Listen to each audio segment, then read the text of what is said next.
E aí galera, eu de novo, Victor Chinia, Developer Advocate aqui na IBM, e eu tô aqui para falar para vocês sobre como criar seu primeiro Chain Code usando aqui o plugin do VS Code para desenvolver o Chain Code do IBM Blockchain Platform, ou IBP. Então, galera, para quem ainda não assistiu o primeiro vídeo onde eu explico algumas definições básicas e importantes, acessa aqui o link nos comentários e fica ligado porque é muito importante vocês conhecerem primeiro a teoria, né, pelo menos o básico, para poder entrar aqui dentro e começar a desenvolver, tá certo?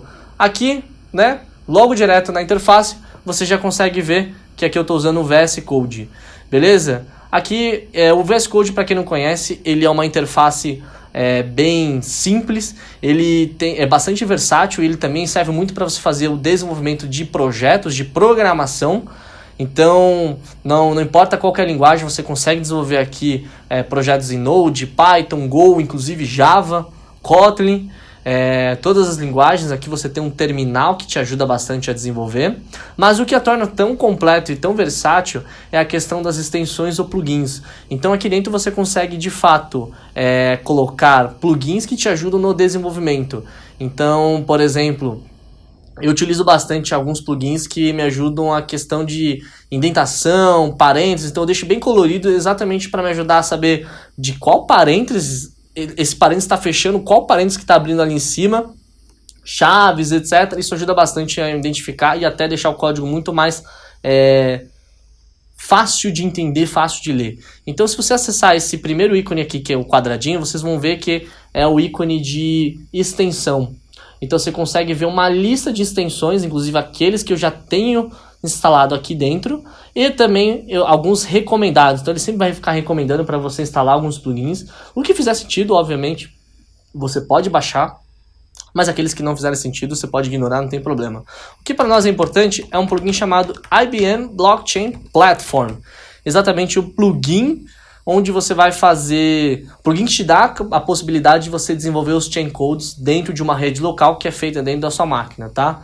Então você consegue ver aqui, principalmente, né? Ele é uma extensão de ponta a ponta para desenvolvedores de Hyperledger Fabric. Expliquei isso no vídeo anterior. Aqui os serviços que a IBM utiliza de blockchain baseados num framework chamado Hyperledger Fabric, tá? Então é bem interessante. E se você olhar aqui embaixo, né, como eu falei para vocês, como é gerada uma rede local, então existem alguns pré-requisitos para que essa rede seja gerada. Então primeiro, Windows 10, Linux ou macOS. Para quem mexe com Windows 10 Pro, ele já está com mais recurso, ele não tem tantas barreiras. E para quem utiliza o Windows 10 Home, você vai ter que dar uma olhada em algumas questões para ver se... para você ter que desabilitar, por exemplo, a Hyper-V para funcionar, enfim... Linux, as principais distribuições, e macOS, né, pelo menos as versões mais recentes, você consegue já ter um acesso, pelo menos do VS Code, do Node mais recente, que funcione muito bem. Então, a gente está pedindo aqui, né, no plugin é pedido que você tenha o VS Code na versão 1.36. Eu tenho a versão mais atualizada, que é 1.36.1, então não tem tantas versões tão recentes, mais recentes que essa aqui. Node 8 e NPM 5, tá? Se vocês acessarem o que a gente chama, né, de mais seguro, né, que é a versão do Node, que é o que é conhecido pelo LTS, o LTS está na 10.16, rodando acho que NPM 6.9, então já tem um gap interessante que vale a pena você atualizar para o mais recente. Docker.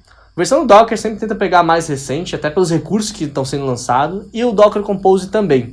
O Go não vai ser necessário, pelo menos nesse caso aqui, por uma questão de que a gente vai estar desenvolvendo utilizando JavaScript. Então, se você tiver interesse em estudar mais sobre Go, fazer os chain codes em Go, dá uma olhada, aí sim você vai ter que instalar o Go aqui, tá? Todos os links são clicáveis, você vai abrir o site e baixar o programa.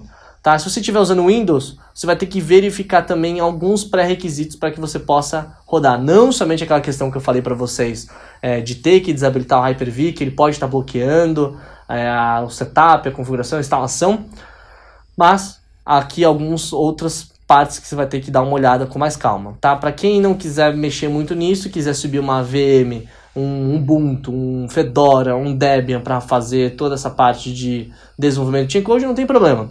Tá? Eu prefiro fazer tudo isso na minha máquina, que já facilita bastante. Tá? Não esquece de conferir aqui as versões. Se ele não retornar a versão, retornar qualquer outro print, outra mensagem, tome cuidado que pode ser que ele tenha instalado de forma incorreta, tá? Se você olhar aqui em cima, você vai ver que aqui tem um botão de Disable de Uninstall. Eu já tenho instalado esse plugin no meu computador, no meu VS Code. Mas para quem ainda não instalou, ele vai ter um botãozinho aqui verde de Install. Você vai apertar para instalar, ele vai instalar o plugin no seu VS Code e vai pedir para reiniciar o seu VS Code. Reinicie o seu VS Code. Se ele não pedir, reinicie mesmo assim, até aparecer este símbolo aqui debaixo do Marketplace. Para quem notou, é exatamente o mesmo símbolo do IBM Blockchain Platform, que se encontra aqui nesse canto esquerdo e no canto superior direito, tá certo? Se você apertar aqui nesse ícone do canto esquerdo, você vai ver que existe 4 seções muito importantes, tá? O seu Smart Contract Packages, o Local Fabric Ops, o Fabric Gateway e tem o Wallets, tá? Aqui é onde a gente vai passar bastante parte do nosso tempo quando a gente for fazer o deploy da nossa rede, dos nossos chain codes, tá? O que eu vou fazer? Aqui ó, na primeira parte aqui do Smart Contract Packages, eu vou apertar exatamente aqui nos 3 botãozinhos do More Action, Create Smart Contract Project, que é a primeira opção, e eu vou criar um chain code de JavaScript. Veja que eu consigo criar em TypeScript, em Go ou Java. Tá? Na versão atual que está rodando aqui, ele não consegue rodar o chain code em Java, mas nas versões mais recentes aí do Hyperledger Fabric é possível você desenvolver o chain code em Java, por isso que ele está aparecendo aqui. O Go, que é o mais clássico, padrão, e tem o JavaScript. A gente vai estar usando o JavaScript exatamente porque exatamente quando você gera um chain code, né, o projeto do chain code de JavaScript, automaticamente ele é gerado 5 funções, 5 operações dentro da rede, tá? O exist, o create, o read, o update, delete, o famoso CRUD, tá? E mais o exist, que ele faz parte, ele é sempre chamado nas 4 operações, tá certo? Então eu vou criar o JavaScript, eu vou chamar de University, tá? Eu vou explicar para vocês mais para frente por que eu estou utilizando University como asset, vocês vão ver que faz sentido dentro do storytelling, né? Dentro da história. Eu vou ter que selecionar uma pasta, eu tenho sempre uma pasta de developer. E aí eu vou criar aqui um University Chain Code, tá certo? Criei aqui, selecionei ela, eu posso adicionar um workspace, abrir uma nova aba, eu vou selecionar aqui na minha própria janela, que assim que ele terminar de gerar, ele automaticamente vai abrir dentro da mesma tela, beleza? Agora que ele já gerou o projeto, vocês conseguem ver que é uma estrutura padrão de uma aplicação Node. Então tem o Node Modules, tem o Package.json, tem o index, que provavelmente deve ser, veja aqui, quando a gente fala no main aqui, ele é o index, então ele aponta para o index, é um projeto padrão de Node. O que é mais importante para nós é aqui na pasta lib. Aperta nessa pasta lib, tem o University Contract. Esse é o nosso chain code. Veja que aqui dentro ele já tem as 5 funções básicas que eu comentei com vocês. University Exist, que ele é basicamente, você consegue ver pelo highlight, que ele é chamado nas 4 funções, tá certo? Create University, Read University, Update University e Delete University, tá? São 4 operações que são feitas, tá? Ele cria, ele lê, ele atualiza e deleta. O que a gente vai trabalhar aqui, para vocês entenderem um pouquinho do storytelling, a gente vai criar, imagine o seguinte, imagine que uma universidade, ele vem notando que há um sumiço grande de livros dentro da sua biblioteca. Então essa universidade decidiu nos contratar para desenvolver uma rede de blockchain, onde ela vai poder registrar a universidade em si, né? Não é somente essa universidade, mas várias universidades vão poder entrar nessa rede e registrar, e também vão conseguir registrar livros que pertencem à sua biblioteca. Então, caso suma um livro de uma biblioteca e apareça na outra, logo vão poder buscar e saber de qual biblioteca esse livro pertence.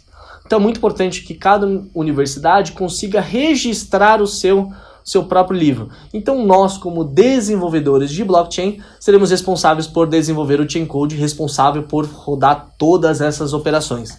Então aqui exatamente eu já tenho o que é o básico do básico do básico, eu consigo criar, ler, atualizar e deletar uma universidade, tá? Muito importante, eu não consigo adicionar um livro se não tiver universidade.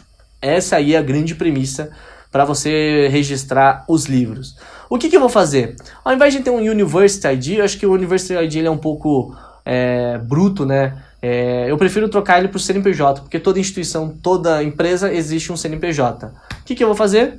Eu vou trocar por um CNPJ, tá? Toda University ID, ele vai ser substituído pelo CNPJ. Eu estou usando a própria ferramenta do VS Code que faz exatamente essa questão de replace, né, de substituição. Então vou trocar todos os University ID, dando vários enters, por CNPJ.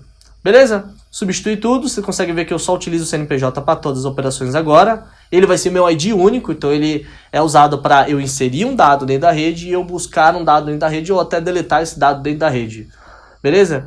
O que é importante a gente dar uma olhada? O University Exist, ele já vem 100% configurado.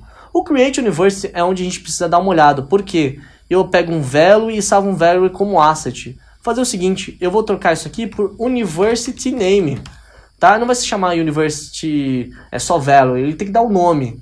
E aqui no asset que a gente trabalha, eu vou selecionar aqui, vou dar aqui dar Enter para ele ter uma estrutura vertical ao invés de horizontal, é mais fácil de ver. Eu vou adicionar o CNPJ, eu vou adicionar também o nome da universidade, em name. Veja que eu estou seguindo o padrão que o próprio VS Code ele já gerou para mim, que é tudo em inglês. Então eu vou permanecer tudo em inglês para facilitar, tá certo? Esse é um padrão muito utilizado por desenvolvedores. Então University Name. E também eu vou chamar Library. Library eu vou criar como uma lista. Veja que eu tenho agora CNPJ, que é um dado que eu vou receber. Eu tenho o nome da biblioteca, que é o que eu tô... Nome da universidade, desculpa, que eu recebo aqui na função. E eu inicializo também, a biblioteca como uma lista vazia. Isso aqui é uma lista vazia, tá? Em programação a gente chama de array. Aqui a gente pode chamar de lista vazia, tá certo? Esse asset, ele vai ser treinado, ele vai ser inserido, ele vai primeiro ser transformado em uma string ou um texto. Desse texto ele vai ser transformado em um buffer. E esse buffer será salvo dentro da rede. Então veja que ele dá um CTX, que é um context, tá? Um contexto da rede de blockchain. Ele depois acessa um objeto chamado stub. O stub, ele basicamente é uma representação do blockchain aqui dentro do código. E o putState é um método onde eu insiro esse objeto, este asset aqui, que passou pelo processo de transformação para um texto e depois para um buffer, dentro da rede de blockchain. Aí eu registro essa informação dentro da rede. Então, a partir do momento que a gente executar o Create University, eu vou criar uma universidade que tem CNPJ, tem nome e uma biblioteca vazia, certo? Ler, eu vou ler normal. Reparem que aqui eu mudei de putState. Você vê que não é mais putState, ele na real ele é um getState. Então aqui a operação de leitura é porque eu busco a última informação da universidade. Então o último registro. Eu não consigo aqui nesta função retornar todo o seu histórico, mas eu consigo buscar exatamente o último estado registrado dentro da rede daquela universidade, daquele CNPJ, tá certo? O Update University, ele é um pouco diferente, eu também tenho que modificar, tá certo? Aqui eu vou chamar de University Name, porque aqui no Asset eu vou ter que fazer a mesma coisa. Seleciono aqui o conteúdo, eu dou Enter, eu vou ter que fazer o seguinte, o CNPJ permanece, né? Ele precisa permanecer, mas caso a universidade mude, a universidade, centro acadêmico, centro estudantil, centro universitário, enfim, qualquer instituição de ensino que participe dessa rede vai conseguir mudar o nome, tá? É muito comum quando às vezes a universidade ele é comprada, né? Ou aí às vezes tem que se adequar à marca, então você consegue fazer a mudança aqui também. A library em si, eu não vou deixar uma lista vazia, eu não posso deixar essa lista vazia, porque no final das contas, caso eu já pegue uma universidade que já tem um histórico de livros inseridos na biblioteca, eu não quero perder. Então o que eu preciso fazer? Eu preciso acessar o último estado dentro da minha rede daquela universidade, eu vou extrair a lista, né, dos livros que tem naquela biblioteca e inserir aqui dentro, né, nesse novo asset. Então o que eu vou fazer? Eu vou chamar var university, eu dou um await porque eu estou trabalhando com assincronismo no JavaScript, eu vou dar um CTX que é o contexto, stub, né, a representação do blockchain dentro do código, get state passando o CNPJ. Então aqui, no final dessa operação, eu devo receber o objeto, a minha universidade, que tem essa estrutura aqui, né, CNPJ, name e library. O que eu vou fazer? Além disso, eu devo atribuir, eu vou fazer um parse. Por que eu faço um parse aqui dentro? Porque eu preciso transformar este objeto aqui, que não é um JSON, que aqui eu estou trabalhando com JSON, que não é um JSON, eu preciso transformar em um JSON. Agora sim, quando eu chegar aqui, eu já vou ter uma universidade. Então eu posso chamar de university.library, certo? Então se eu tiver um histórico, eu não vou perder esse histórico. Eu vou permanecer com ele e inserir na nova atualização, na nova mudança. Nada vai mudar aqui, tá? Esse AST aqui, que é a universidade com nome atualizado, vai se transformar numa string, depois um buffer, e desse buffer vai ser inserido dentro da rede como um novo estado, tá? Então você vai conseguir ver depois o histórico e saber que houve uma mudança, que ele chamava um nome e depois ele mudou. Tudo isso no histórico você vai conseguir ver. No delete eu não vou precisar fazer nenhuma mudança, ele está certinho, certo? Quando eu fecho uma primeira versão do Chaincode, o que eu faço? Eu salvo, né? Garanto que eu tenha salvado aqui a minha informação, meu código para não perder. Volto pro VS Code aqui. Dentro do VS Code, eu vou fazer o seguinte. Eu vou apertar os 3 botõezinhos aqui. E, em vez de clicar na primeira opção, eu vou apertar no terceiro, que é Package Smart Contract Project. Apertando aqui nele, ele vai gerar um University Chaincode 0.0.1. Tá? Esse aqui é o meu pacote do meu Chaincode.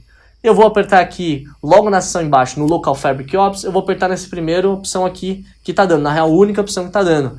Basicamente, eu não tinha uma rede provisionada, agora ele está provisionando uma rede para mim. Então, para quem já deu uma olhada no Hyperledger Fabric, aqui embaixo, basicamente ele está instalando e configurando uma rede inicial para mim, uma rede local no meu computador. Por isso que precisa exatamente de ter instalado o Docker e o Docker Compose, porque tudo isso nada mais é do que vários comandos para você baixar as imagens do Docker e configurar uma versão, a gente pode chamar de sandbox, né? Uma versão local aqui para você testar, tá certo? Veja que quando ele termina de instalar, ele já tem toda uma estrutura de Smart Contract, Channels, Node e Organization. Eu vou pegar somente o Smart Contract. Aqui na parte de Installer, eu vou instalar o meu Chaincode 0.0.1.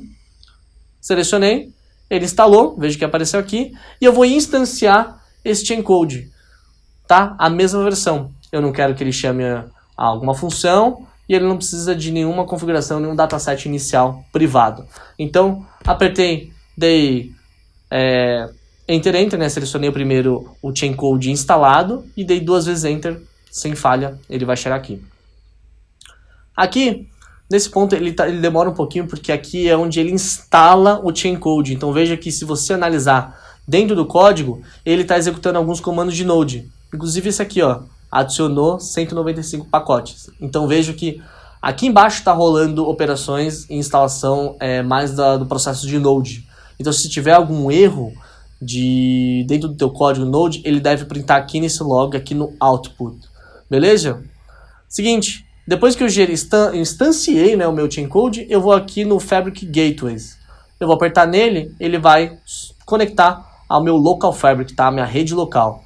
Aqui no Channels, My Channels, que é gerado automaticamente, eu tenho aqui todos os métodos, todas as funções que estão ali no meu Chaincode que eu utilizei para instalar e instanciar dentro da minha rede local. Então, por exemplo, eu vou criar uma universidade. Eu vou submeter uma transação, dar um Submit Transaction.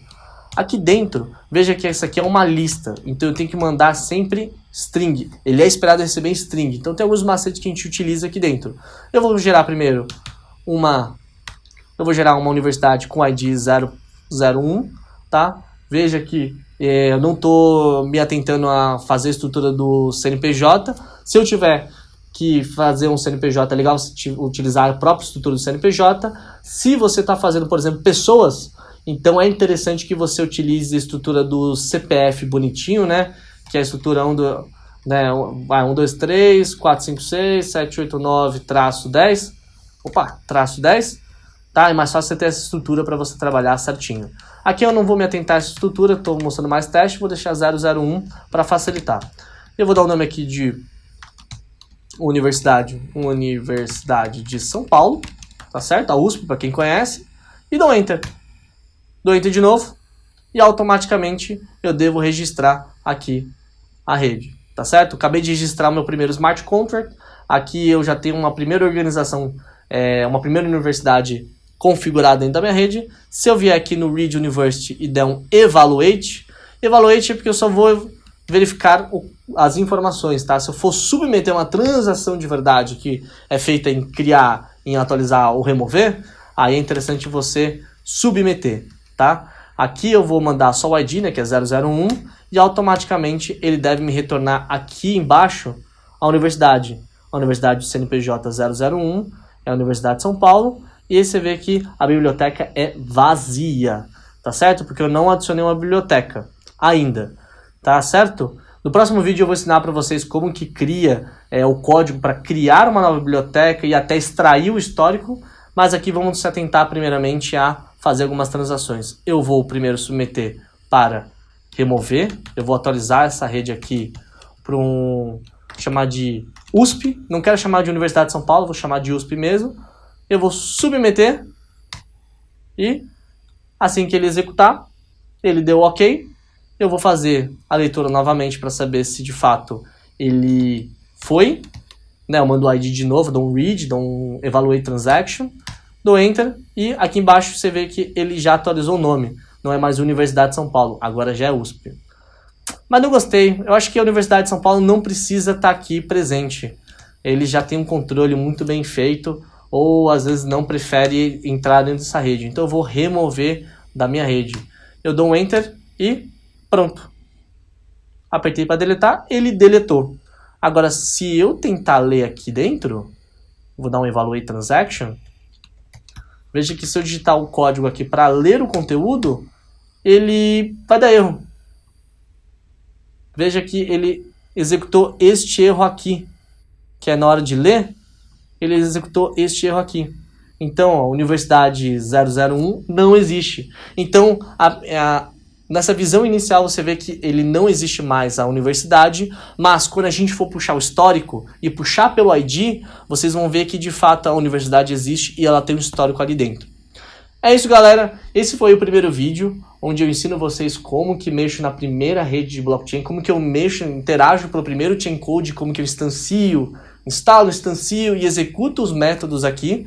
E é isso, galera. Se vocês tiverem alguma dúvida, pode mandar nos comentários ou mandar lá no Slack. Beleza? A gente se encontra na próxima e até logo!